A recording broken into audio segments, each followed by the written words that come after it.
That's middleweight Virgil Hill awaiting his bout this afternoon at the LA Sports Arena. And coming up, we'll have the majority of the fight card for you. And here in our studios will also be actor Robert Conrad, who will be discussing the card and the U.S. chances for the gold medals.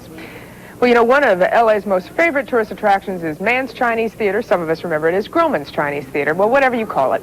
Hollywood history is alive in its surrounding the cement footsteps. And our Judd Rose is there live. And I want to know, Judd, are you looking for the Frank Gifford screen test from Warner's? Is that what you're doing there? Actually, I'm looking for your signature in cement, Kathleen. You know, back in the 30s and 40s, that was the golden era of Hollywood when they say movies were movies and movie theaters were movie theaters.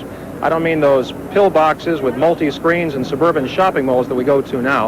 I'm talking about real movie palaces, places that were often more elaborate and ornate than the films that they were showing. And at that time, there was no theater that was more elaborate and more famous than this one, Hollywood's Chinese Theater. And we're speaking to you from the forecourt of Grauman's Chinese Theater here in Hollywood, California. Grauman's Chinese wasn't just a movie theater, it was itself a movie star in films like this one, The Day of the Locust. It was the grand hotel of movie theaters, and in Hollywood it was the premier spot for premieres, starting in 1927 with Cecil B. DeMille's King of Kings.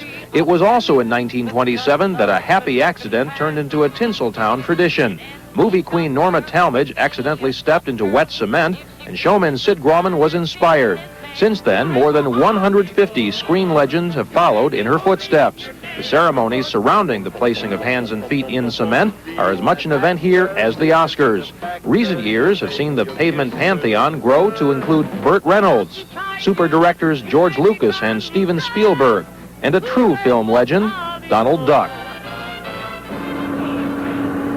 Among the other signatures of the Chinese Theater are an Olympian, Sonia Henney, who was an Olympic ice skating champion and a movie star in her own right, and Esther Williams, the movie swimming star, who is an ABC commentator during the Summer Games.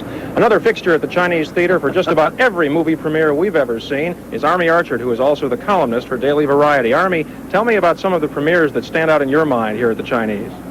Well, of course, I think everyone would want to remember the most recent one, which was Purple Rain, in which Prince made his film debut. Of course, the Chinese, Ted Mann's Chinese Theater has been the scene for so many stars having their first big movie, you know, like Sylvester Stallone and John Travolta, and of course, there have been some strange premieres. King Kong, you mentioned. I did King Kong here, and among the stars who was here was King Kong. And they had you dress in a toga once. That was for a funny thing happened on the way to the Forum, and all the guests, not all the guests, of course, there aren't that many chariots around Hollywood these days, but a lot of us did arrive in chariots with some very appropriately dressed young ladies. There was a lot of showmanship in those days. Well, you talk about those days. Is it still a status symbol to have a premiere at the Chinese Theater, or has it changed? Is this passé? Oh, no, this is not passé, as proven exactly by the fact that when Purple Rain with Prince opened, this was the place they chose to have the premiere.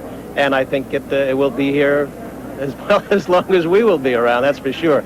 It's, you know, it's fun. As you say, it's ornate. The grand old movie palaces of the 20s and 30s are not around anymore. Very few of them now. A few are being, you know, revived. And the Chinese still remains a beautiful theater in which to watch a movie. Thank you very much, Army Archerd. And we should say, despite the ornate front, it's a false front. If you go behind the theater, you'll see it's really just a big square box.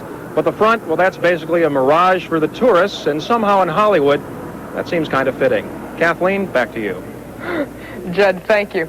And coming up next, Virgil Hill's bout